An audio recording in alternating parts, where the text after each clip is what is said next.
கர்த்தருடைய பரிசுத்த நாமத்திற்கு மகிமை உண்டாகட்டும். ஆண்டவர் இரட்சகருமாய் இயேசு கிறிஸ்துவின் திவ்ய நாமத்தால் மீண்டும் ஒரு விஷயம் உங்களை வாழ்த்தி வரவேற்கிறேன், ஸ்தோத்திரம் சொல்கிறேன். கர்த்தர் உங்களை ஆசீர்வதிப்பாராக. இந்த நல்ல சந்தர்ப்பங்களுக்காக நான் ஆண்டவருக்கு நன்றி செலுத்துகிறேன். இந்த நாளில் கூட இதை குறித்து யோசித்தேன். நான் கடந்த வாரத்தில் நான் இருந்த இடத்துல நெட்வொர்க்கினுடைய சிக்னல் சரியில்லாதனால உங்களோடு பேச முடியவில்லை. இப்பொழுதும் மாடியிலே மேலே 2வது மாடிக்கு மேலாக வந்து உங்களோடு பேசி கொண்டிருக்கிறேன். அப்பொழுதும் சில நேரத்தில் நெட்வொர்க் தடைபடுகிறது. கர்த்தருக்கு ஸ்தோத்திரம். இதையெல்லாம் மாற என்ற காலை யோசித்தேன். நமக்கு இந்த ஊழியத்தை இன்னும் விரிவாய் செய்வதற்கு நல்ல உபகரணங்கள் தேவை. ஜெபித்துக் கொள்ளுங்கள். கர்த்தர் நமக்கு கொடுக்க அவர் போதுமானவராக இருக்கிறார். நல்ல ரெக்கார்டிங் பண்ணக்கூடியதான கேமராஸ், வீடியோ கேமராஸ் இதெல்லாம் இருக்குமே. ஆனால் இன்னும் நன்றாக செய்யலாம். இனி தொடர்ந்து இப்படிப்பட்ட காரியங்களை செய்வதற்கு நாம் ஆயத்தமாக இருக்கிறோம். கர்த்தர் பெரிய காரியங்களை செய்வாராக. கர்த்தருக்கு ஸ்தோத்திரம். இந்த நாளிலும் உங்களோடு தேவனுடைய வார்த்தையை பகிர்ந்து கொண்டு சீக்கிரமாய் முடிக்க நான் பிரயாசப்படுகிறேன். கர்த்தர் உங்களை ஆசீர்வதிப்பார். அநேகர் நம்முடைய ஊழியக்காரர், தேவனுடைய வேலைக்காரனாக நான் உங்களோடு பேசுவேன் என்று சொல்லி இந்த நேரலைக்காக காத்திருக்கிறீர்கள். அதற்காக ஸ்தோத்திரம். கர்த்தருடைய வார்த்தையை கர்த்தருடைய வேலைக்காரன் மூலமாக கேட்க நீங்கள் பிரயாசப்படுகிறீர்கள். அதை எண்ணி நான் தேவனுக்கு நன்றி செலுத்துகிறேன். கண்ணீரோடு கர்த்தருக்கு நன்றி செலுத்துகிறேன். சிலர் கேட்பதற்கு விரும்பாதிருக்கிறார்கள். அதற்காகவும் ஸ்தோத்திரம். சிலர் கடமைக்காக வந்து போகிறார்கள். அதற்காக ஸ்தோத்திரம். எனிக தேவனுடைய வார்த்தை யாருக்கு வேண்டுமானாலும் கிரியை செய்யும். ஒரே ஒரு மனுஷனை தேடியும் போன கர்த்தர் அல்லவா நம்மை தேடி வந்திருக்கிறார். ஒவ்வொரு முறையும் நான் தேவனோடு வார்த்தையை கேட்டு அந்த வார்த்தையை நான் உங்களுக்கு சொல்லுவதில் எனக்கு மிகுந்த சந்தோஷம். இந்த நாளிலும் அப்படித்தான் நான் எதை பேச வேண்டும் என்று ஆண்டவரிடத்தில் கேட்ட பொழுது ஆண்டவர் ஒரு குறிப்பிட்ட காரியத்தை மாத்திரம் எனக்கு ஞாபகப்படுத்தி சொன்னார். இன்றைக்கு சில வசனங்களை கொஞ்சம் ஒரு 7, 8, 9 வசனங்களை நான் உங்களுக்கு சொல்ல விரும்புகிறேன். இந்த வசனங்களை தியானித்து நீங்கள் அதை படித்து ஆராய்ந்து கர்த்தர் சொல்லுகிறதை கீழ்ப்படிந்து நடக்கும்படி நான் உங்களை அன்பாய் கேட்டுக்கொள்கிறேன். Price the Lord. கர்த்தருடைய பரிசுத்த நாமத்திற்கு மகிமை உண்டாகட்டும். நான் தூரமாய் வந்திருக்கிறேன். எனக்காய் ஜெபித்துக் கொள்ளுங்கள். தேவன் சில ஆசீர்வாதங்களை கட்டளையிட வேண்டும். காலம் தாமதமாகிறது. தடை நீங்க ஜெபித்துக் கொள்ளுங்கள். உங்கள் ஜெபம் நிச்சயமாக ஒரு பெரிய அற்புதத்தை செய்யும் என்று நான் நினைக்கிறேன், விசுவாசிக்கிறேன், நம்புகிறேன். கர்த்தருக்கு ஸ்தோத்திரம். சரி, கர்த்தருடைய வார்த்தைக்கு போகலாம். நான் எப்படியும் சீக்கிரம் முடிச்சிருவேன் நினைக்கிறேன். அதனால் கவனமாய் கர்த்தருடைய வார்த்தையை கேளுங்கள். இன்றைக்கு மத்தேயு எழுதின சுவிசேஷம் 22வது அதிகாரம். மத்தேயு எழுதின சுவிசேஷம் 22வது அதிகாரம் 35வது வசனத்திலிருந்து சில வசனங்களை நான் வாசிக்கிறேன். கர்த்தருக்கு ஸ்தோத்திரம். மத்தேயு எழுதின சுவிசேஷம் 22 35 நான் வாசிக்கிறேன். அவர்களில் நியாயசாஸ்திரி ஒருவன் அவரை சோதிக்கும்படி, போதகரே, நியாயப்பிரமாணத்தில் எந்த கற்பனை பிரதானமானது என்று கேட்டான். இயேசு அவனை நோக்கி, உன் தேவனாகிய கர்த்தரிடத்தில் உன் முழு இருதயத்தோடும் உன் முழு ஆத்துமாவோடும் உன் முழு மனதோடும் அன்பு கூறுவாயாக. இது முதலாம் பிரதான கற்பனை. இதற்கு ஒப்பாயிருக்கிற 2ஆம் கற்பனை என்னவென்றால், உன்னிடத்தில் நீ அன்பு கூறுவது போல பிறனிடத்திலும் அன்பு கூறுவாயாக என்பதே. இவ்விரண்டு கற்பனைகளிலும் நியாயப்பிரமாணம் முழுமையும் தீர்க்க தரிசனங்களும் அடங்கியிருக்கிறது என்றார். கர்த்தருடைய பரிசுத்த நாமத்திற்கு மகிமை உண்டாகட்டும். ஆண்டவராய் இயேசு கிறிஸ்து சொன்னதான அந்த வார்த்தை, அவரை சோதிக்கும்படி கேட்டவர்கள் மத்தியிலே தேவனாகிய கர்த்தர் இந்த கட்டளையை சொல்கிறார். இந்த கட்டளையிலே, கற்பனையிலே முதலாவது பிரதான கற்பனை என்னன்னா, தேவனிடத்தில் நீ அன்பு கூறணும். தேவனிடத்தில் எப்படி அன்பு கூறணும்? முழு இருதயம், முழு ஆத்மா, முழு மனது, ஹார்ட், சோல், மைண்ட், இது எல்லாமே முழுவதுமாக அவர் மேல் அன்பு செலுத்துது. அந்த முழு அன்பு செலுத்தும் போதுதான் உன் வாழ்க்கை நல்லா இருக்கும், எல்லாமே சரியாக இருக்கும், கர்த்தர் நேர்த்தியாய் நடத்த முடியும். வேத வசனங்களை எப்பொழுதுமே நாம் ஆராய்ந்து பார்க்க வேண்டும். இந்த வசனம் நமக்குள்ளே எப்படி கிரியை செய்து கொண்டிருக்கிறது நீ ஆராய்ந்து பார்த்து செய்யும் பொழுதே சரியாக இருக்கும். கர்த்தருக்கு ஸ்தோத்திரம். அப்போது இந்த முதலாவது கற்பனை, தேவனிடத்தில் உன் முழு இருதயத்தோடும் முழு ஆத்மாவோடும் முழு மனதோடும் அன்பு கூறுவாயாக. அடுத்து பார்த்தீங்கன்னா, இதற்கு ஒப்பான இரண்டாம் கற்பனை என்று சொல்லி, இந்த முதலாம் கற்பனைக்கு ஒப்ப இரண்டாவது கற்பனை என்று சொல்லி தேவனாகிய கர்த்தர் அங்கே சொல்லுகிற காரியம் என்னவென்று சொன்னால், இதற்கு ஒப்பாய் இருக்கிற இரண்டாம் கற்பனை என்னவென்றால், உன்னிடத்தில் நீ அன்பு கூறுவது போல பிறனிடத்திலும் அன்பு கூறுவாயாக என்பதே. முதல்ல தேவனிடத்தில் அன்பு கூறணும், இரண்டாவது உன்னிடத்தில் அன்பு கூறணும், மூன்றாவது பிறனிடத்தில் அன்பு கூற வேண்டும். இந்த அன்பு கூறுதல் தான் ஒரு கட்டளை, பிரதான கட்டளை என்று ஆண்டவராகிய இயேசு அங்கே அந்த நியாய சாஸ்திரிக்கு சொல்லுகிறதை நீங்கள் பார்க்க முடியும். இதைத்தான் நமக்கும் சொல்லுகிறார். எது ரொம்ப பெருசு, எது செய்யணும் அப்படின்ற போது, எனக்கு அன்பான தேவ ஜனமே, அந்த 1 கொரிந்தியர் 13ஆம் அதிகாரம் நமக்கு தெரிஞ்ச விஷயம் தான். அந்த கடைசி வசனம் சொல்லுது, இந்த விசுவாசம், நம்பிக்கை, அன்பு, இவைகளிலே அன்பே பெரியது. வசனத்தை நீங்கள் வாசித்து கொள்ளுங்க. 13ஆம் அதிகாரம் 13ஆம் வசனம் 1 கொரிந்தியர். அப்போ இதில் அன்பு தான் பெரியது, அந்த விசுவாசம், நம்பிக்கை இவைகளை காட்டிலும் அன்பு பெரியது என்று சொல்லப்பட்டிருக்கிறது. அப்போது எல்லாத்துலேயும் பிரதானம் என்ன அப்படிங்கும் பொழுது, இந்த அன்பு என்பது நமக்குள்ளே இருந்து கிரியை செய்யணும், நமக்குள்ளிருந்து வெளிப்பட வேண்டியது, நமக்குள்ளிருந்து நமக்கே செய்ய வேண்டியது, நம்மிடத்திலிருந்து பிறனுக்கு போக வேண்டியது, எல்லாமே பார்த்தீங்கன்னா அன்பு அன்பு அன்பு என்கிற என்று சொன்னால் நம்மளுடைய முழு வாழ்க்கையும் அதில் அடங்கி விடுகிறது. எட்டர்னல் லைஃபும் அதில் அடங்கி விடுகிறது. தேவன் மேலே சரியாக அன்பாக இருந்து நாம் செய்ய வேண்டிய அன்பை சரியாக செய்யும் பொழுது எட்டர்னல் லைஃபுக்குள்ளே நம்ம போயிடுவோம். நிச்சயமாக கர்த்தருக்கு ஸ்தோத்திரம். ஏன்னா இந்த அன்புக்குள்ளே தான் எல்லாமே சகலமும் அடங்கி இருக்கிறது. இதை தியானிக்கணும்னா வாழ்நாள் பூரா இதை பேசிக்கிட்டே இருக்கலாம். இந்த வேதம் ஏன் கொடுக்கப்பட்டது, மனிதனை ஏன் உருவாக்கினார், மனிதனை ஏன் பாவத்திலிருந்து விடுதலை ஆக்கினார், ஏன் சிலுவையில் அவர் பலியானார், இப்படி எல்லாத்தையும் யோசிச்சு பார்த்தீங்கன்னா இதுக்கு பின்னாடி பேக்ரவுண்டு, உலகத்தில் சொல்லுவான், எனக்கு பின்னாடி ஒரு பேக்ரவுண்ட் இருக்குது தெரியுமா, நான் தனி ஆள் இல்லை அப்படிம்பாங்களே, அது மாதிரி நமக்கு ஒரு பேக்ரவுண்டு, எல்லாத்துக்கும் பின்னாடி ஒரு பேக்ரவுண்டு என்னன்னா அன்பு. அது மாத்திரம்தான் கர்த்தருக்கு ஸ்தோத்திரம். பிரைஸ். ஏன் அவரை ரட்சித்தார், அன்பு. ஏன் அவர் பாவத்தை மன்னித்தார், அன்பு. ஏன் அவர் சாபத்தை அவர் மன்னித்தார், அன்பு. ஏன் இன்னைக்கு நம்மளை பாதுகாக்கிறார், அன்பு. ஏன் நமக்கு சுகம் கொடுக்கிறார், அன்பு. கர்த்தருக்கு ஸ்தோத்திரம். ஏன் நம்மளை வழி நடத்திட்டு இருக்கிறார், அன்பு. ஏன் திரும்ப வரப்போறார், அன்பு. ஏன் நம்மளை பரலோகத்துக்கு கூட்டு போகிறார், அன்பு. ஏன் நம்மளை நித்திய ஜீவன் நடத்த போறார், அன்பு. ஏன் என்றென்றைக்கும் நம்மளுடைய சமூகத்தினுடைய சிங்காசனத்தின் மத்தியில் இருக்கும்படி தேவன் நடத்துறாரு, அன்பு. எல்லாம் அன்பு தான். கர்த்தருக்கு ஸ்தோத்திரம். ஆனால் இன்றைக்கு நான் உங்களோடு பேசும்படி இந்த கடந்த வாரமெல்லாம் என் மனதிலே மீண்டும் மீண்டும் தோன்றிக் கொண்டிருந்த ஒரே ஒரு காரியத்தை நான் சொல்லி அதன் அடிப்படையில் சில விஷயங்களை சொல்லி முடிக்க வேண்டும் என்று விரும்புகிறேன். அதில் அழகாக சொல்கிறார். இரண்டாவது கற்பனையை நான் உங்களுக்கு முன்வைக்கிறேன். இரண்டாவது கற்பனையில் ஒரு பகுதியை மாத்திரம் உங்களுக்கு முன்வைக்க வேண்டும் என்று விரும்புகிறேன். ஒருவேளை நீங்கள் யோசிச்சுட்டு இருப்பீங்க, பரவாயில்ல, இது இன்னைக்கு பிரசங்கம் மற்றவர்களை நேசிப்பதை குறித்து பிரசங்கம் பண்ண போகிறார் என்று. ஆமாம், கர்த்தருக்கு ஸ்தோத்திரம். அதற்கு முன்பாக உன்னிடத்தில் அன்பு கூறுவது போல, அதை மட்டும் நான் உங்களுக்கு லேசாக சொல்ல போகிறேன். நீ உன்னிடத்தில் அன்பு கூறுறது மாதிரி தான் பிறனிடத்தில் அன்பு கூறணும்.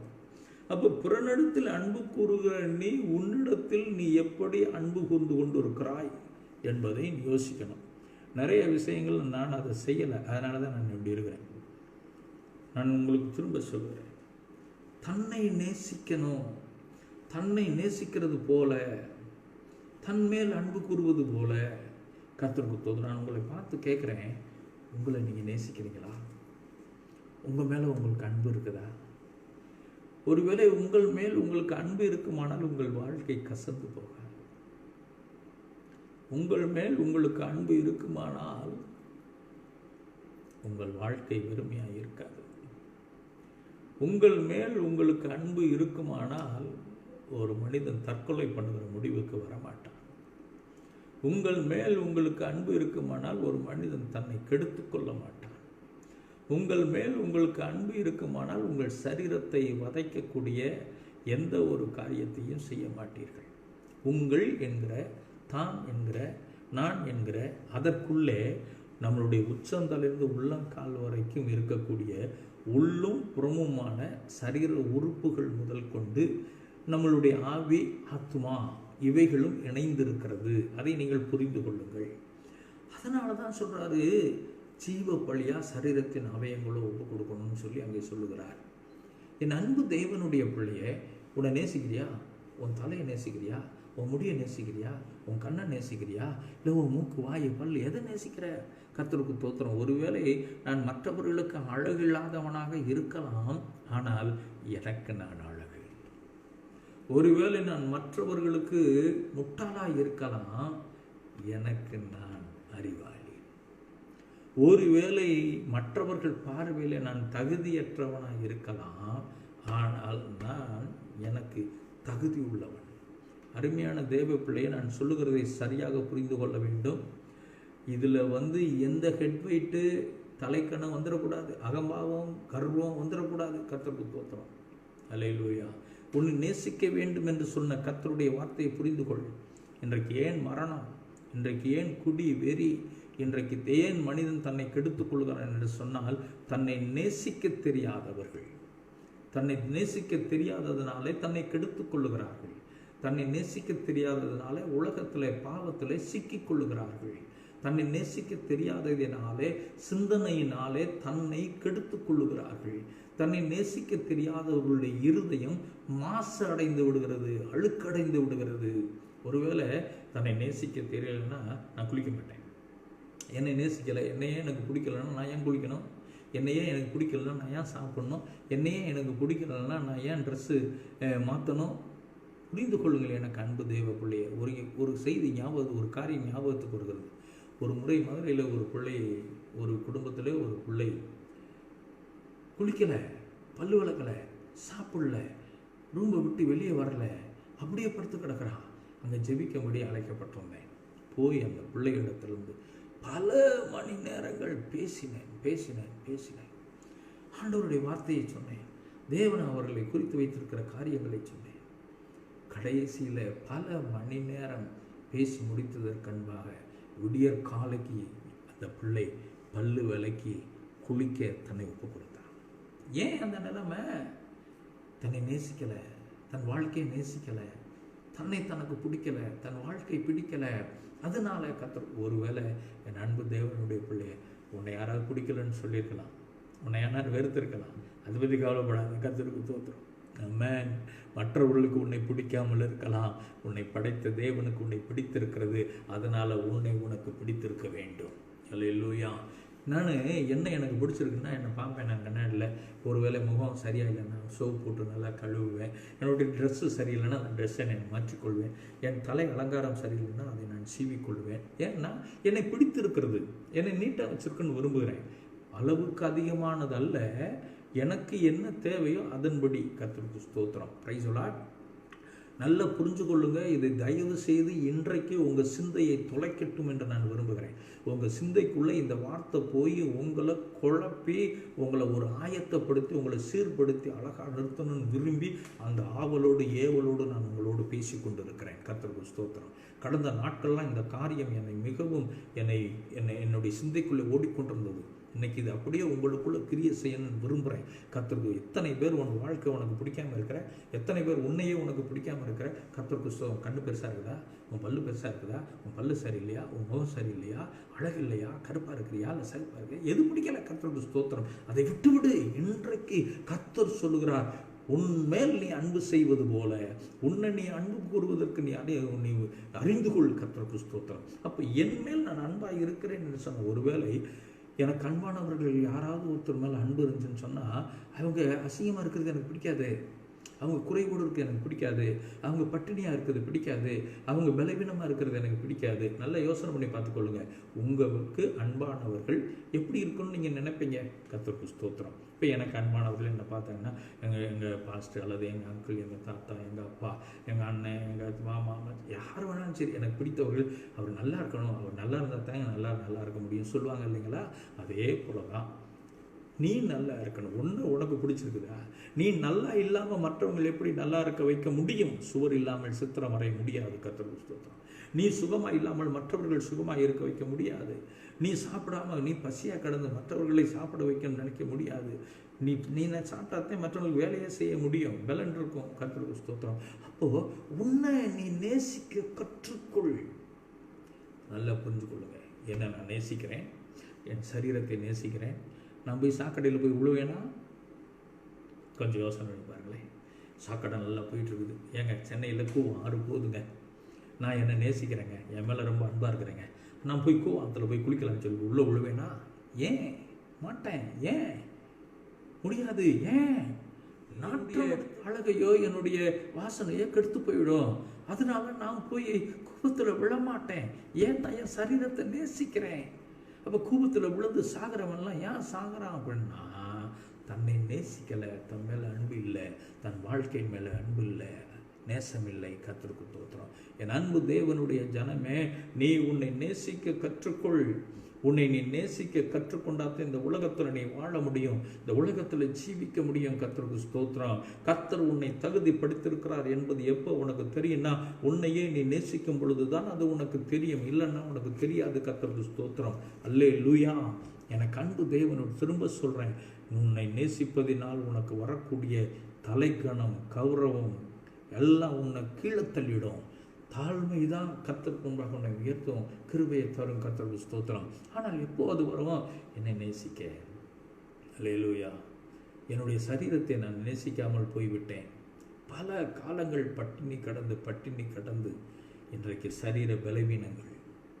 யோசித்துக்கொள்ள என் அன்பு தேவனுடைய பிள்ளையை நல்லா சாப்பிட்றதுக்கு ஆண்டவர் வாய்ப்பு கொடுத்திருந்தார். நான் ரட்சிக்கப்படுவதற்கு முன்பாகவும் சரி, ரட்சிக்கப்பட்டதுக்கு பின்பாகவும் சரி, சிறு வயதில் பஞ்ச காலங்களை எல்லாம் தாண்டி வந்தேன். அதற்கு பின்பாக நல்ல 3 வேளை ஆகாரங்கள். ஆனால் நான் வேண்டுமென்றே சாப்பிட மாட்டேன், ஒரு சுற்றுவேன். கர்த்தருக்கு ஸ்தோத்திரம். ஊழியத்துக்கு வந்ததுக்கப்புறம் நிறைய உபவாசங்கள் என்று பயிரை பட்டினி போட்டேன், கெடுத்துக்கொண்டேன். ஆண்டவர் இயேசு கிறிஸ்து தன் ஊழிய அனுபவத்தில் முதல் இருந்த 40 நாள் உபவாசம், அதை விட அதிகமாக இருந்தார். 3 தடவை 40 நாள் உபவாசம் இருந்தார். ஆனால் நாம் உபவாசம் சரீரத்தை கெடுத்துக்கொண்டு சின்ன வயதிலேயே பலவீனமாகி போய் விடுகிறோம். ஓட முடியலை, ஆண்டவருக்கு வேலை செய்ய முடியாமல் போய் விடுகிறோம். உன் சரீரத்தை நீ நேசிக்கிறியா? உன் சரீரத்தை நீ நேசிப்பாயானால் உன் சரீரத்தை பாதுகாத்துக் கொள்ளாது. தேவனுடைய ஆலயம். உன் சரீரத்தை நீ கெடுக்காத. அதனால் உபவாசம் இருக்கக்கூடாதுன்னு சொல்ல. எனக்கு உபவாசம் ரொம்ப பிடிக்கும். கர்த்தருக்கு ஸ்தோத்திரம். ஏற்ற காலங்கள், அதற்கென்ற சூழ்நிலைகள், அதற்கென்ற நிலைமைகள், அதற்கென்ற தேவனுடைய உந்துதல், இப்படிப்பட்ட சூழ்நிலைகளை நீங்கள் ஆராய்ந்து பார்த்திருங்க. தேவையில்லாத உபவாசங்கள் உன் சரீரத்தை கெடுத்து விடும். தேவையில்லாத உபவாசங்கள், தேவையில்லாத காரியத்துக்கு. கர்த்தருக்கு ஸ்தோத்திரம். இப்போ நான் நினைக்கிறேன்னா, என்னை கர்த்தர் நடத்தி கொண்டிருக்கிறார், அந்த நடத்துதலில் போய் கொண்டிருக்கிறேன். இல்லை நான் வேறு வித ஏதோ ஒரு ஆசையில் அதை பெற்றுக்கொள்ள வேண்டும் என்று நான் உபவாசம் இருப்பேன்னா கர்த்தர் பதில் தர மாட்டார். நான் காரியங்கள் வீணாக போயிடும். கர்த்தருக்கு ஸ்தோத்திரம். அப்போ ஏன் உபவாசம் இருக்கணும்? எதுக்கு உபவாசம் இருக்கணும்? வேதத்தில் அநேக விஷயங்கள் சொல்லப்பட்டிருக்கிறது. அதன் அடிப்படையில் உபவாசம் இருக்க கற்றுக்கொள். கர்த்தருக்கு ஸ்தோத்திரம். இல்லைன்னா உன் சரீரத்தை நீ கெடுத்துட்டு இருக்கிற. சரீரத்தில் ஏன் பிரச்சனை வருகிறது? ஏன் சரீர வேதனை வருகிறது? கர்த்தருக்கு ஸ்தோத்திரம். தேவையானதை சாப்பிடு. வேதம் சொல்லுது, போஜன பிரியனை உன் தண்டையில் கத்தி வைன்னு சொல்கிறாரு. தேவையில்லாமல் நீ சாப்பிட்டேன்னா உடம்புல தேவையில்லாதவைகளை பெருகி கொண்டு உடம்பு கெட்டு போய் விடுகிறது. இதை சொன்னால் நான் அநேகங்களை சொல்லிக்கொண்டே போவேன். தயவு செய்து நான் ஜெபத்தோடு உங்களோடு பேசிக்கொண்டிருக்க இந்த வார்த்தை உன் இருதயத்தை, உன் ஆத்மாவை, உன் ஊனை எல்லாம் உருவ குத்தணும். இது உன்னை தூங்க விடக்கூடாது.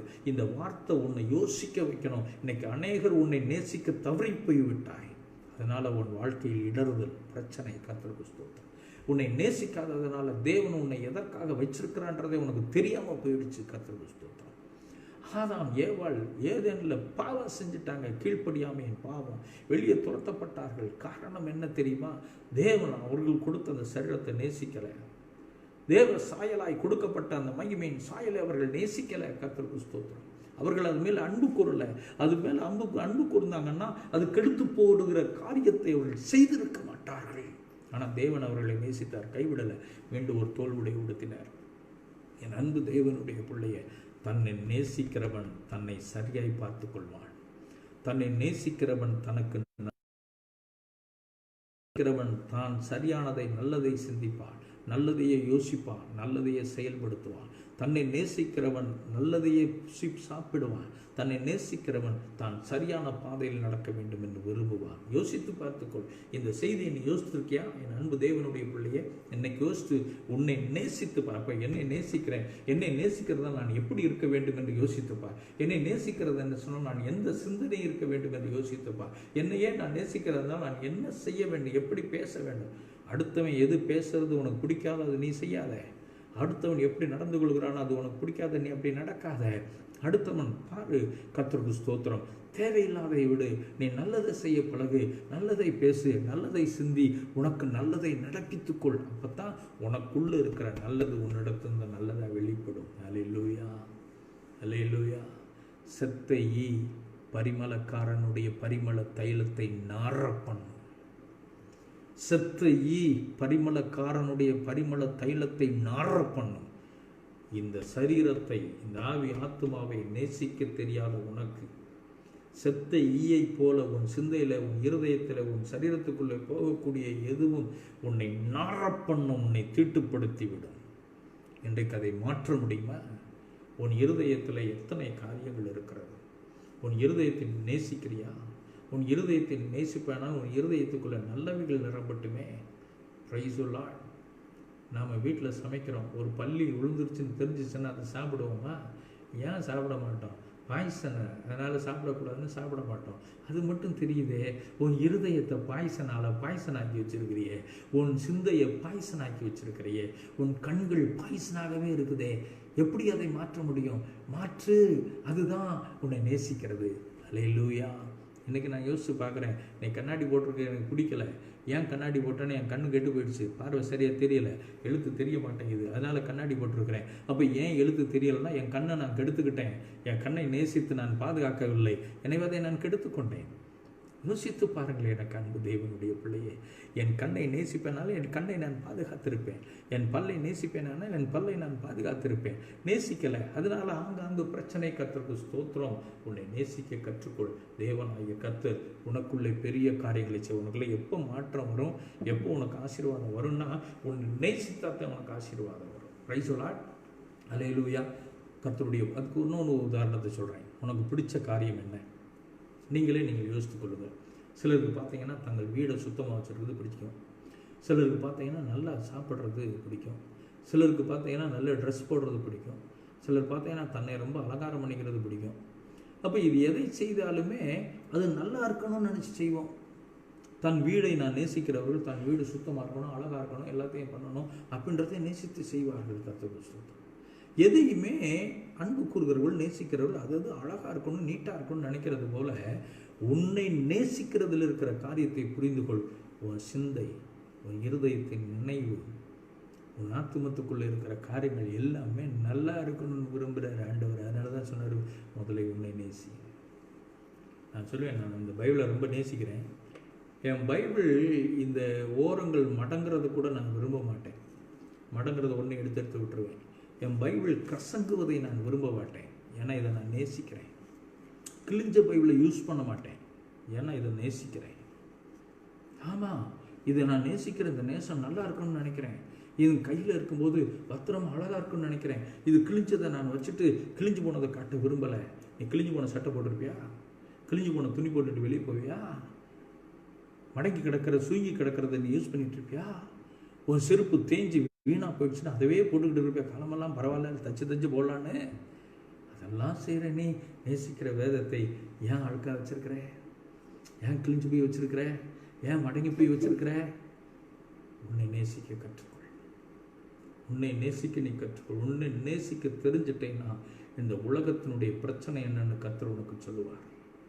உன்னை நேசிக்க கற்றுட்டேன்னா உன்னை சுற்றி இருக்கிற நேசத்துக்கு விரோதமான அழுக்கான நிந்தையான வேதனையான போராட்டமான காரியம் என்னன்னு கர்த்தர் உனக்கு சொல்லுவார். உன்னை நேசிக்கிற தேவன் உனக்கு சொல்லுகிறார். கர்த்தருக்கு தோற்று. என் அன்பு தேவனுடைய பிள்ளையே, சில வசனங்களை நான் உங்களுக்கு அடையாளம் காட்ட விரும்புகிறேன். நெகேமியாவின் புஸ்தகத்தை எடுத்துக்கொள்ளுங்கள். அதில் நமக்கு தெரிந்த வசனங்கள் தான். 8வது அதிகாரத்தில் இப்படி சொல்லப்பட்டிருக்கிறது. நெகேமியாவின் புஸ்தகம் 8வது அதிகாரம் 10வது வசனம் வாசிக்கிறேன், கேட்குறீங்களா? பின்னும் அவன் அவர்களை நோக்கி, நீங்கள் போய் கொழுமையானதை புசித்து மதுரமானதை குடித்து ஒன்றுமில்லாதவர்கள் பங்குகளை அனுப்புங்கள். இந்த நாள் நம்முடைய ஆண்டவருக்கு பரிசுத்தமான நாள், விசாரப்பட வேண்டாம், கர்த்தருக்குள் மகிழ்ச்சியாக இருப்பதே உங்களுடைய பலன். இதில் வேறு எதையுமே நான் சொல்ல வரல. அந்த முதல்ல எடுத்துக்கலாம், நீங்கள் போய் கொழுமையானதை புசித்து மதுரமானதை குடித்து. முதல்ல உனக்கு தேவை என்னன்னு பாரு. நீங்கள் திரும்ப நீங்கள் சொல்கிறது எனக்கு புரியுது. என்னை பார்த்து நீங்கள் கேட்பீங்க, நீங்கள் பார்த்தீங்கன்னா நீங்கள் அப்படியே இருந்தீங்க, எல்லாத்தையும் மற்றவங்களுக்கு கொடுக்கலையா செய்யலையா அப்படிலாம் கேட்பீங்க. கர்த்தருக்கு ஸ்தோத்திரம். என்ன பண்ணுறது, சிலர் அப்படி இருந்தால் சில விஷயங்களை செய்ய முடியும். அதனால் என் அன்பு தேவனுடைய பிள்ளையே, இங்கே நெகேமியா சொல்லுகிறார், ஜனங்களை பார்த்து கொழுமையானதை புசித்து மதுரமானதை குடி. உனக்கு என்ன இருக்குது? இருக்கிறத சந்தோஷமாக சாப்பிடு, சந்தோஷமாக குடி. அல்லேலூயா, அல்லேலூயா. நீ சாப்பிடாம பட்டினி கிடந்து ஓன்ட்ட இருக்கிறத மற்றவங்களுக்கு கொடுத்தேன்னு என்ன பலன்? உலகத்தில் சொல்லுவான், தனக்கு மிஞ்சினது தான் தானம்னு சொல்லுவான். தனக்கு போக மற்றதை தானம் பண்ணு. அதனால தான் ஆண்டவர் சொல்கிற, 2 வஸ்திரம் இருக்குதா, உனக்கு ஒன்று வச்சுட்டு ஒன்று அடுத்தவனுக்கு கொடு. பிரைஸ் எல்லாம். உனக்கு ஒன்றுமே இல்லாமல் மற்றவனுக்கு கொடுன்னு சொல்ல வேதம்.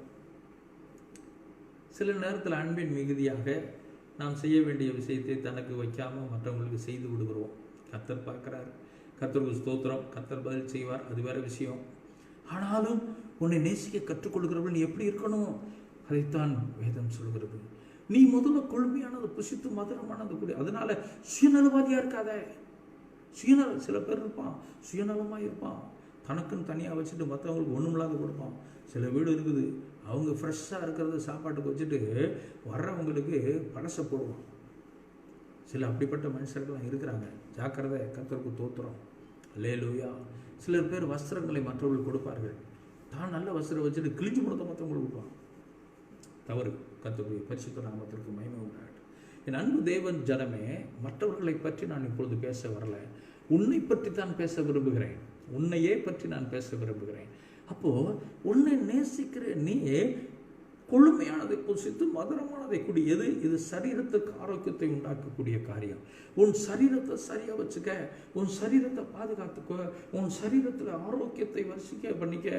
நீ வியாதிப்பட்டு வேதனைப்பட்டு போயிடாத. கர்த்தருக்கு ஸ்தோத்திரம். அதைத்தான் நான் சொல்கிறேன். நான் என்னை நேசிக்காதபடினாலே என்னை நான் கெடுத்துக்கொண்டேன். இந்த காரியம் என்னை கடந்த நாட்களில் என்னை உடைத்தது, என் சிந்தையை உடைத்தது, என் இருதயத்தை உடைத்தது. அதனால தான் அந்த பாரத்தோடு நான் உங்களோடு சொல்கிறேன், you love your self. You love your self. First you love your self. It is must. இது ரொம்ப அவசியம். உன்னையே நீ நேசிக்க வேண்டியது அவசியம். இது யாரோ சொல்லலை, கிறிஸ்து இயேசு சொன்ன பிரதான கட்டளைக்கு அடுத்த 2வது கட்டளை. கர்த்தருக்கு தோத்திரம். அந்த 2வது கட்டளையினுடைய முதல் காரியத்தை தான் உங்களுக்கு சொல்கிறேன். அதை செய்யாமல் 2வதுக்கு போக முடியாது. அல்லேலூயா. கர்த்தருடைய பரிசுத்த நாமத்திற்கு மகிமை உண்டாகட்டும். சில வசனங்களை நான் சொல்லி கொஞ்சம் சீக்கிரமாக போகலான்னு பார்க்குறேன். ஆனால் இது ஒரு அருமையான சப்ஜெக்டு. இந்த சப்ஜெக்டை நீங்கள் சரியாக புரிஞ்சுக்கிட்டீங்கன்னா நலமாக இருக்கும். கர்த்தருக்கு ஸ்தோத்திரம். யோபுவின் புஸ்தகத்தை எடுத்துக்கொள்ளுங்கள். யோபுவின் புஸ்தகம் 11வது அதிகாரம். யோபுவின் புஸ்தகம் 11வது அதிகாரம். சில வசனங்களை நான் வாசிக்கிறேன். 13, 14, 15வது வசனம்.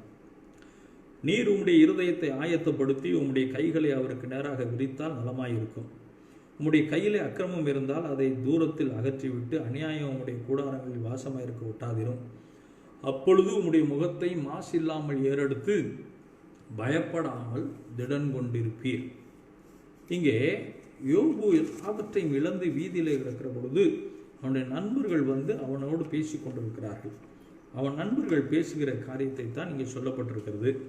இங்கே நாகாமாத்தியனாகிய சோப்பார் என்பவன் இப்படி சொல்லுகிறான். என்ன சொல்றான்? உம்முடைய இருதயத்தை ஆயத்தப்படுத்து. ஓன் ஹார்ட், மற்றவனை பார்க்காத, மற்றவரை பற்றி யோசிக்காத.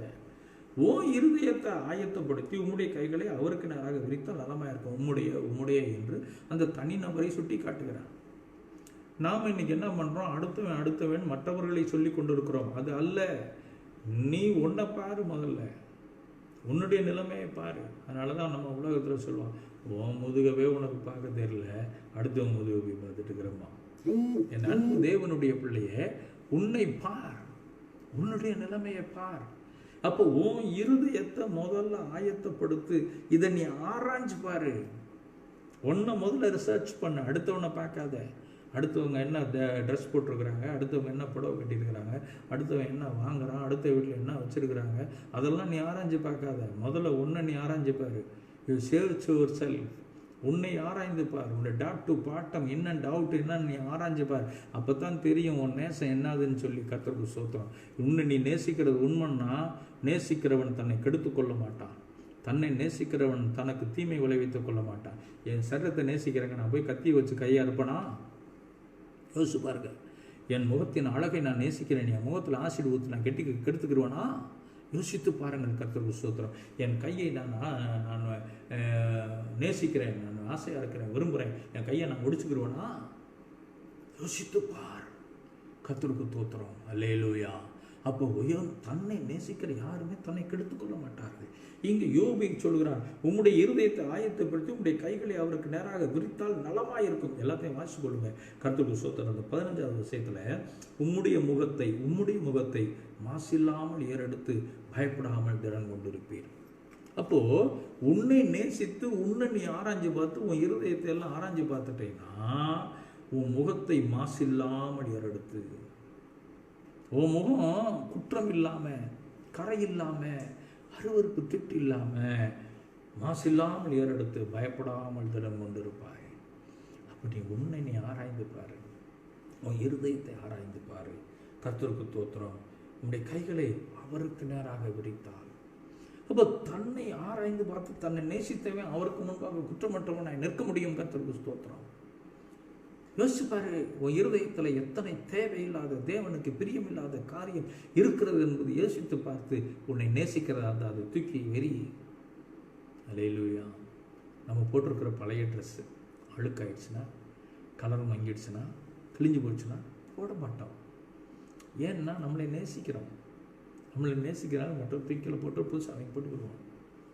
உன் இருதயத்துக்குள்ளே உன் சிந்தைக்குள்ளே இருக்கிறதை தூக்கி எரிஞ்சிட்டு உன்னை நேசிக்கிறத நல்லவைகளை நேசி, நல்லவைகளை யோசி, நல்லவைகளை சிந்தி, நல்லவைகளை செய், தேவனுக்கு பிரியமானவைகளை நடத்து. அதுதான் உண்மையான அன்பு கூறுதல்.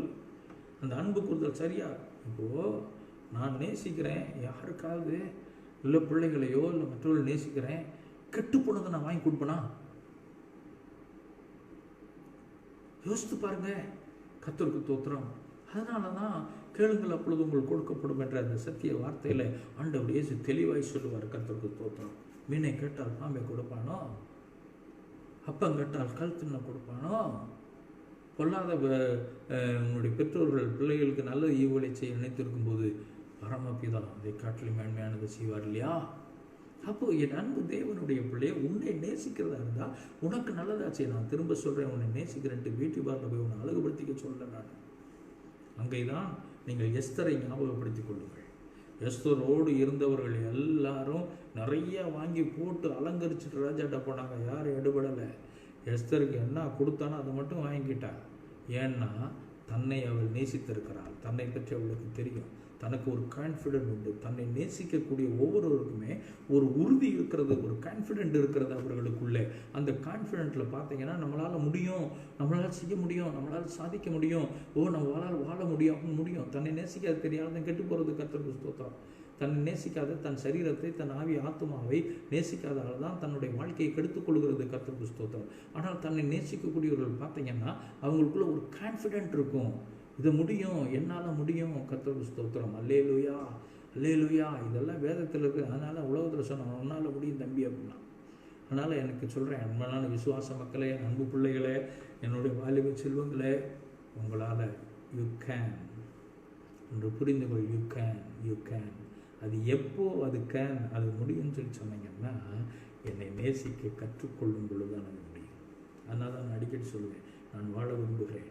ஏன் அப்படின்னா நான் செய்ய வேண்டிய வேலை செய்ய வேண்டும். அதனால் நான் விரும்புகிறேன். வேறு எதுக்காக இல்லை. கர்த்தருக்கு ஸ்தோத்திரம். நான் கொஞ்சம் காலம் சுகமாக இருக்க விரும்புகிறேன்.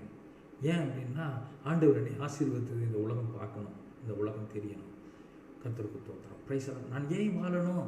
என்னுடைய சுயத்துக்காக அல்ல. நான் வாழ வேண்டும் விரும்புவதெல்லாம் என்னை முதலாவது நேசிக்கிறேன். அடுத்து பார்த்தீங்கன்னா என் மூலமாய் தேவன் கொடுக்குற ஆசீர்வாதம் தேசங்களுக்கு போக வேண்டும் என்று விரும்புகிறேன்.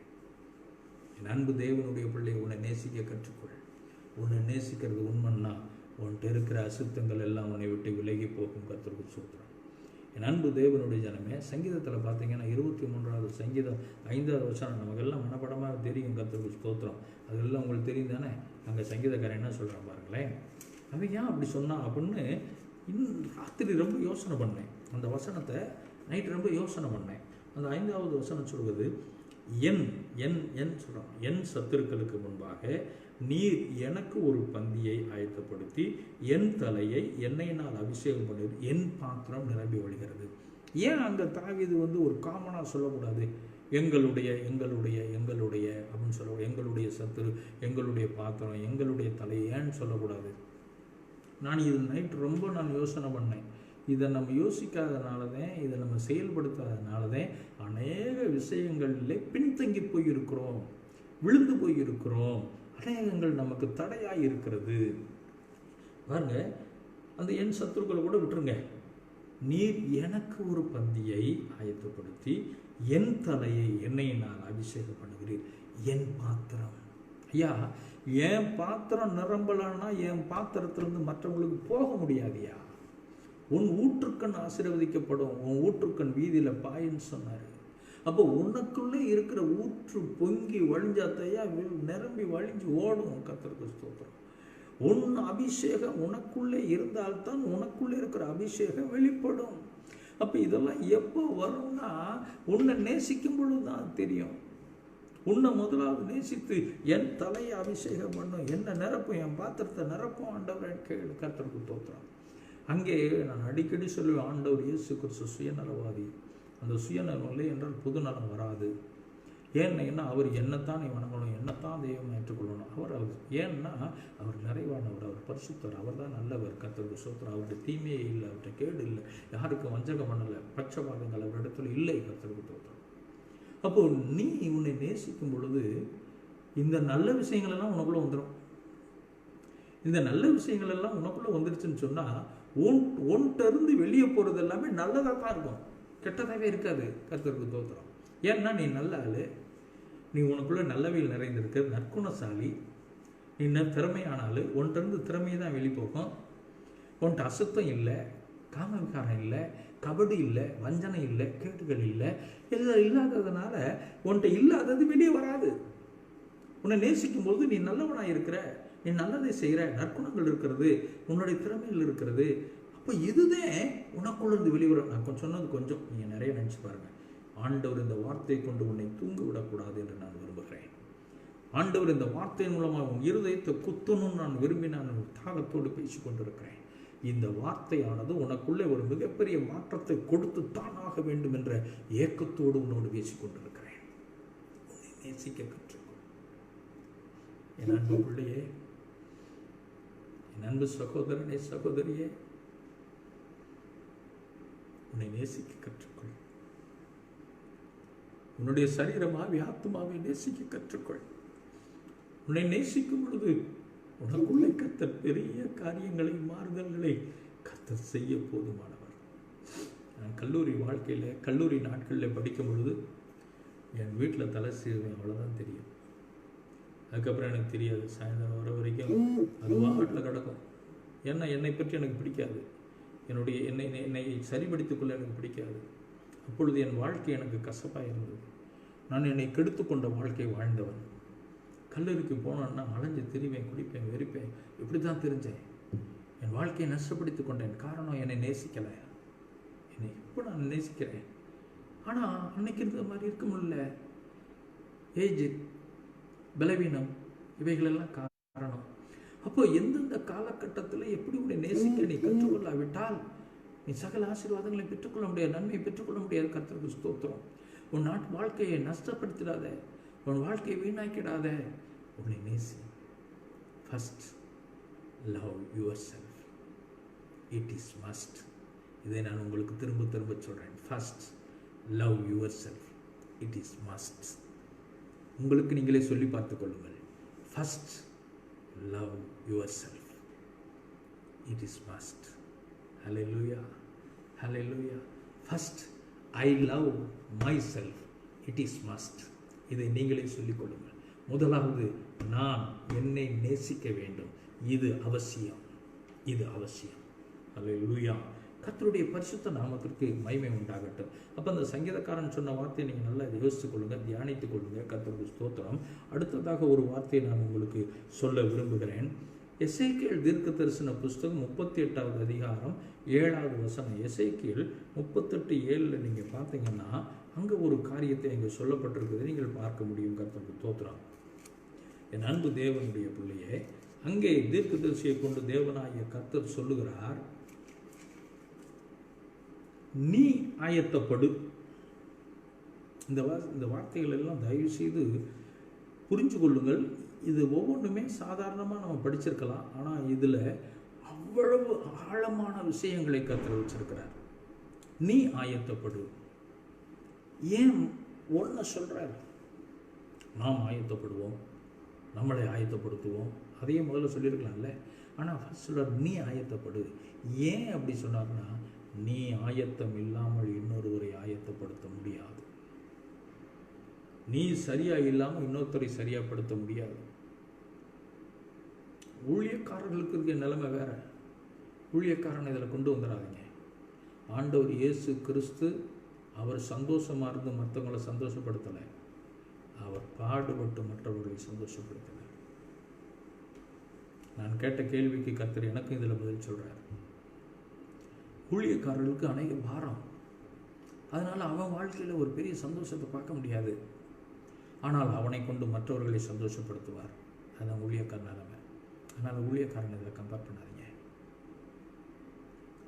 ஆனால் பரலோகத்துக்கு போகணும்னா நீ முதல்ல ஒன்று ஆயத்தப்படுத்தணும், அப்போ தான் மற்றவங்களை ஆயத்தப்படுத்த முடியும். இந்த நீ ஆயத்தப்படு என்ற வார்த்தையில் அநேக விஷயங்கள், நீ எதெல்லாம் ஆயத்தப்பட்டிருக்கிற, நீ எப்படி ஆயத்தப்பட்டிருக்கிற, இவை எல்லாமே நல்ல விஷயங்களை கம்பேர் பண்ணு, கெட்டவைகளை தூக்கி எறிங்கள். நல்லவைகளை ஒப்பிட்டு பாருங்கள், நல்லவைகளை குறித்து நீங்கள் அதில் ஆயத்தப்படுங்கள், கெட்டவைகளை தூக்கி எறியுங்கள். பாவம் செய்ய விரைந்தோடுகிற கால்கள், அப்போ பாவம் செய்யறதுக்கு இந்த கால் ஆயத்தப்பட்டு அது வேகமாக போகும்.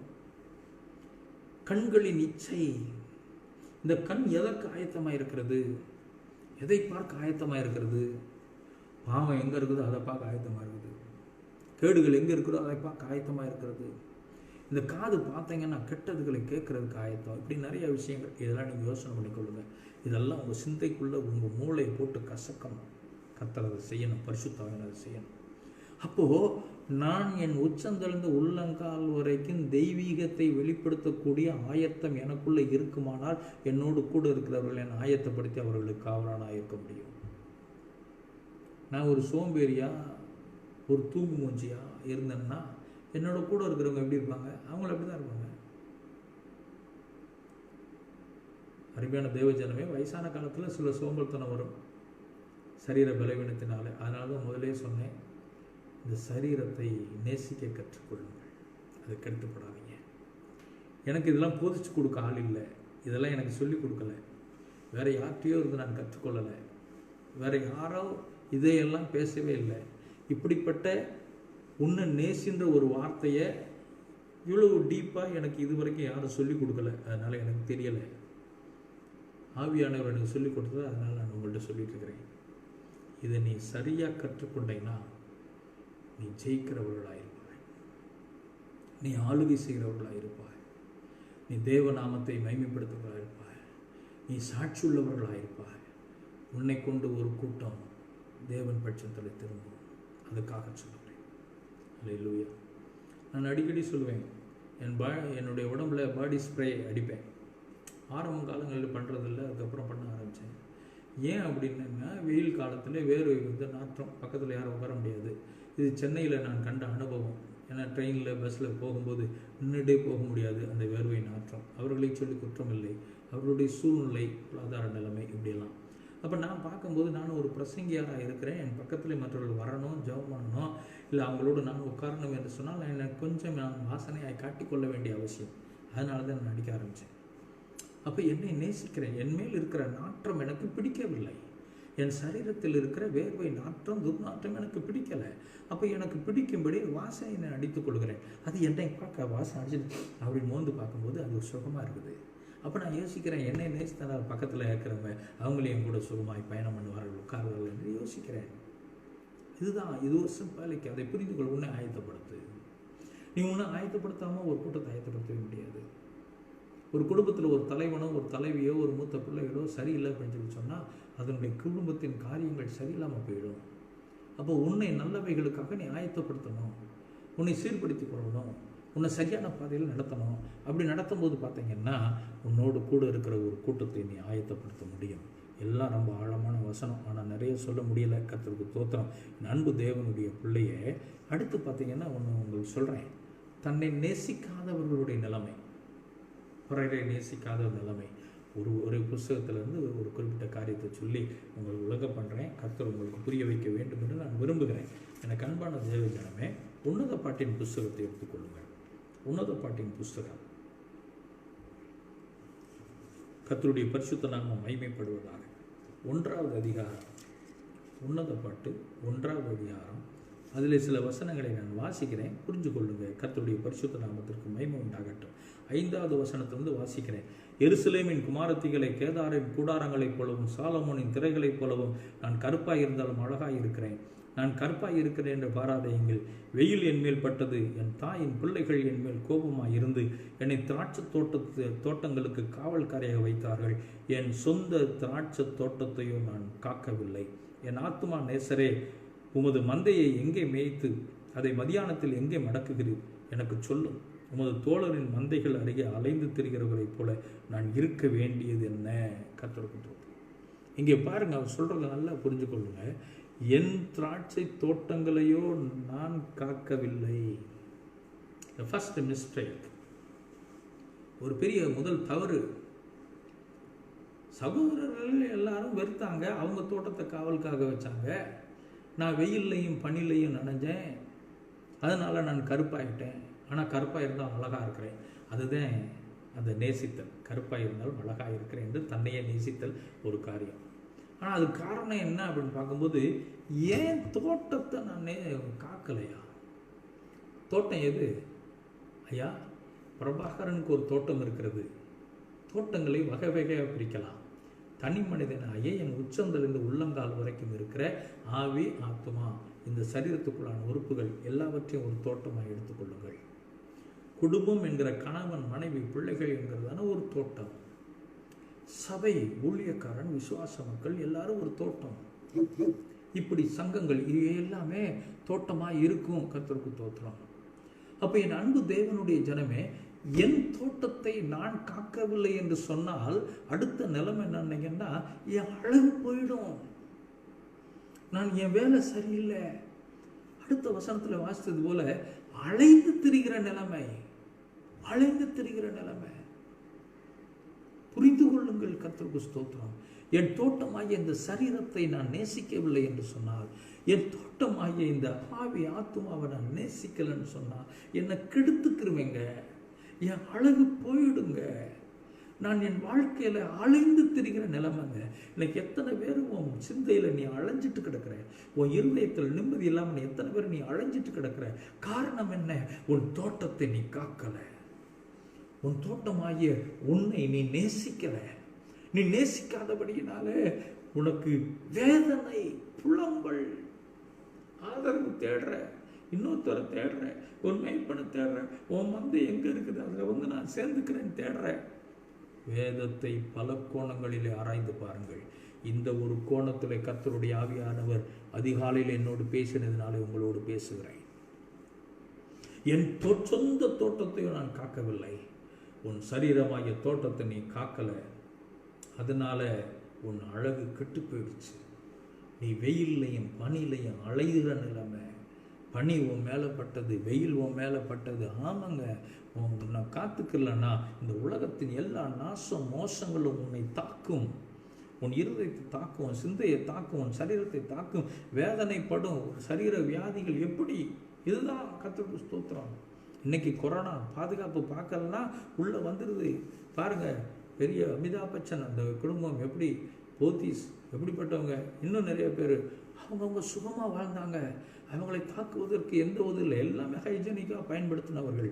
அங்கேயும் தாக்குதல், ஏதோ ஒரு பாதுகாப்பு இல்லை, அதனால உள்ள வந்துருச்சு. கர்த்தருக்கு தோத்திரம். ஜாக்கிரதை, உன்னை நேசி, உன்னை காத்துக்கோ, இல்லைன்னா இந்த உலகத்தில் வீணாக உன் வாழ்க்கையை அலைந்து திரிகிற நிலைமைக்குள்ளே நீ தள்ளப்பட்டு விடுவாய். கர்த்தருக்கு ஸ்தோத்திரம். அப்போ உன்னை நேசிக்காத நிலைமை. ஒரே ஒரு வார்த்தையை சொல்கிறேன், பிறனை நேசிக்காமல் இருந்ததுக்காக என்ன காரியங்கிறத அவங்க சொல்லிடுறேன் நான். ஏன்னா அந்த சப்ஜெக்டை நான் எடுக்கலை, ஆனாலும் இந்த உன்னத பாட்டிலேருந்து அந்த ஒரு வார்த்தையை நான் சொல்ல விரும்புகிறேன். கர்த்தருக்கு ஸ்தோத்திரம்.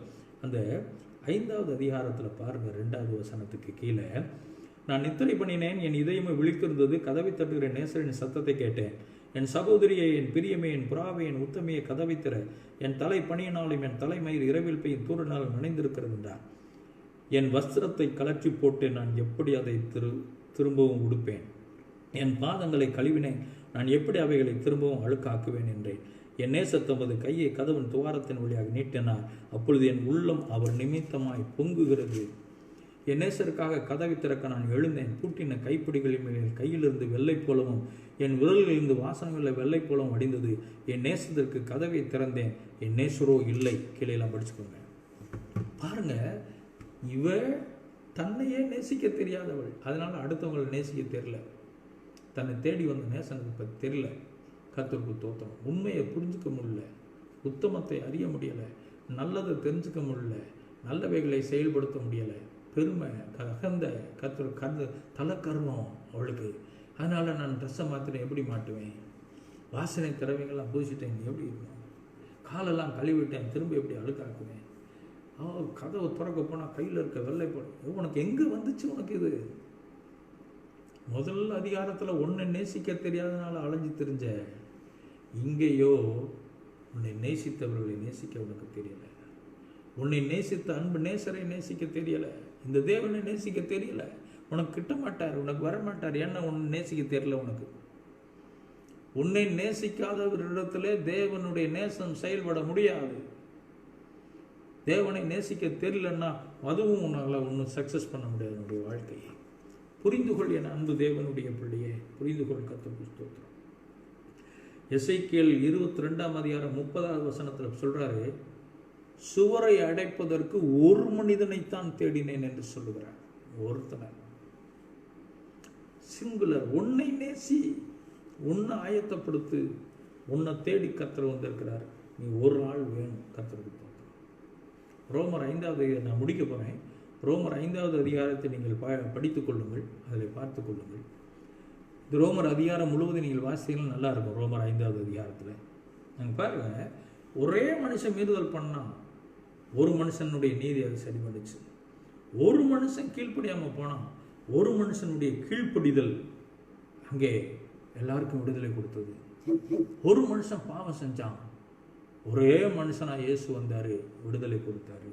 அல்லேலூயா, அல்லேலூயா. கர்த்தருடைய பரிசுத்த நாமத்திற்கு மகிமை உண்டாகட்டும்.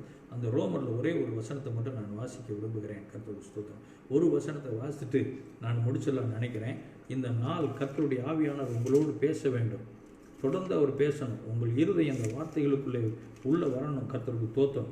இந்த இருதயம் இந்த வார்த்தைகளை சிந்திக்கணும், தியானிக்கணும். இந்த வார்த்தைகள் உங்களை குத்தணும். கர்த்தருக்கு ஸ்தோத்திரம். அதே ஒரு வசனத்தை நான் உங்கள் முன்னாக நான் வைக்க வேண்டும் என்று விரும்புகிறேன்.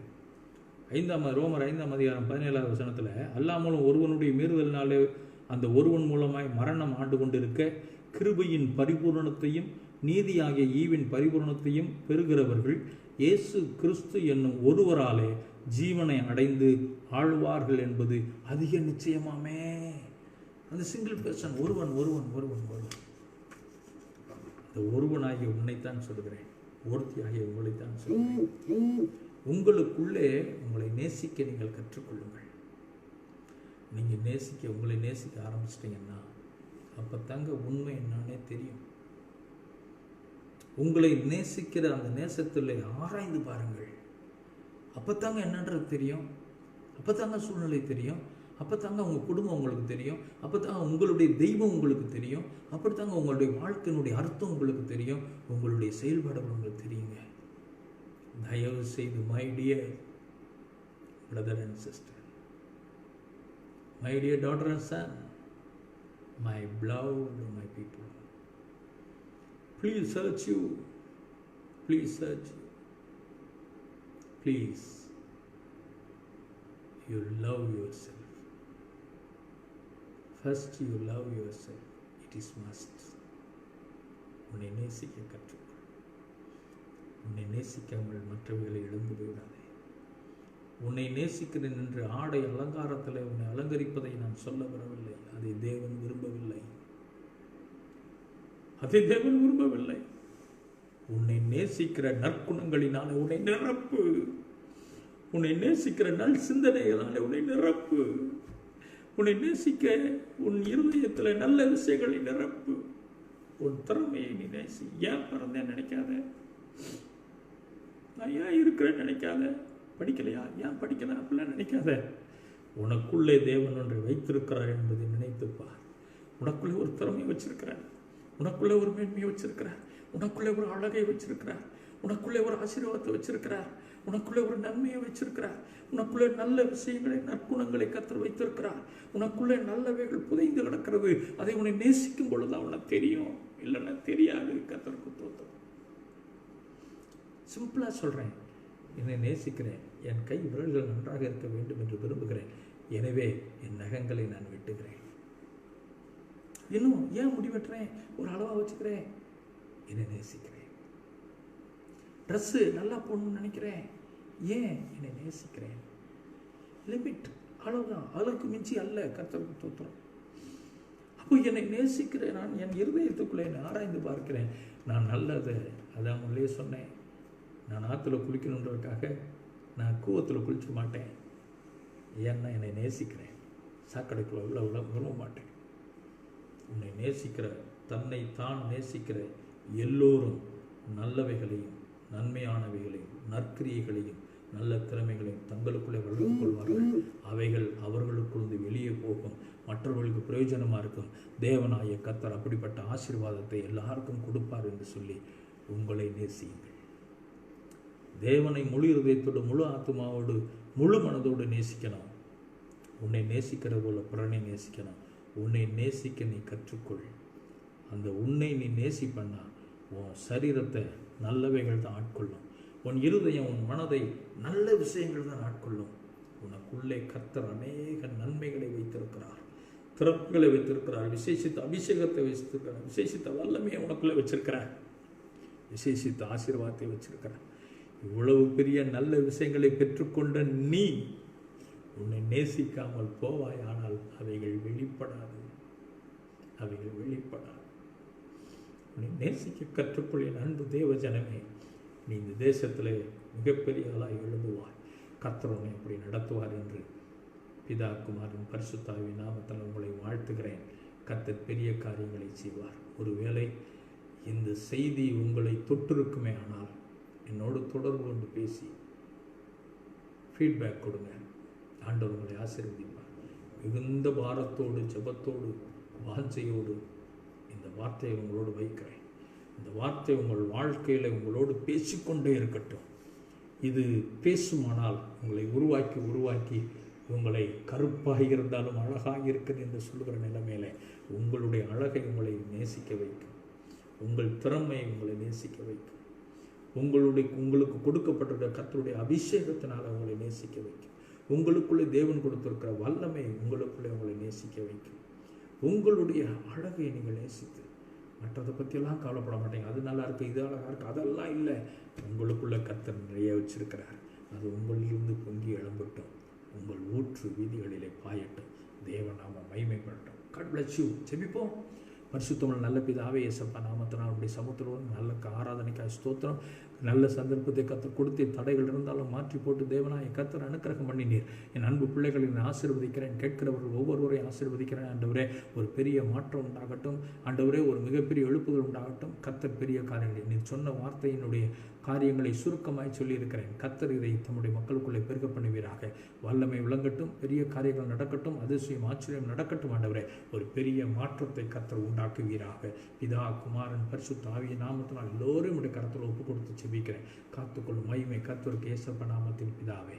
ஆமென். நம்முடைய கர்த்தராகிய இருக்கிற இயேசு கிறிஸ்துவின் கிருபையும் பிதாவாகிய தேவனுடைய அன்பும் பரிசுத்த ஆவியானவருடைய அந்யோன்ய ஐக்கியமும் சந்தோஷமும் சமாதானம் வழி நடத்துதலும் எப்பொழுதும் எப்பொழுதும் சதா காலங்களில் நம்மோடு உலகத்தில் பரிசுத்தவான்களோடும் கர்த்தருடைய வருகை பரியந்தம் நிலைத்திருப்பதாக. ஆமென். ஆமென். God bless you. God bless you. கர்த்தர் உங்களை ஆசீர்வதிப்பார்.